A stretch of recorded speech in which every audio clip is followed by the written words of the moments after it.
Shopping Mall မြန်မာတွင်မိမိ၏ရောင်းကုန်များကို Shopee သတ်မှတ်နိုင်ရန်ကြိုတင်၍စတင်ပြုလုပ်ရမည်ဖြစ်ပါသည် Discount သတ်မှတ်ပုံအဆင့်ဆင့်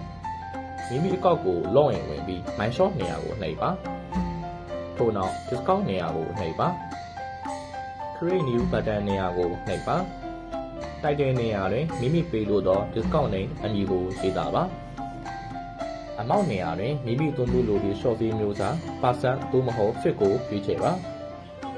percent ကိုအသုံးပြုလိုလျင် discount ပေးမည် percent ရာခိုင်နှုန်းပမာဏ1မှ100တွင်းကိုရေးသားပါ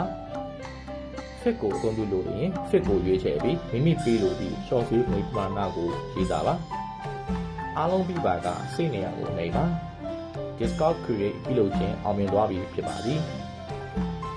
Total create ပြုလုပ်စဉ်နဲ့ active ပြုလုပ်စဉ်မိမိသတ်မှတ်ထားသည့် discount များထဲမှာပေးလိုသည့်ပုံစံကိုရွေးချယ်ခြင်းဖြင့်ပစ္စည်းတန်ဖိုးနေရာတွင် discount ကိုဖော်ပြပေးမည်ဖြစ်ပါသည်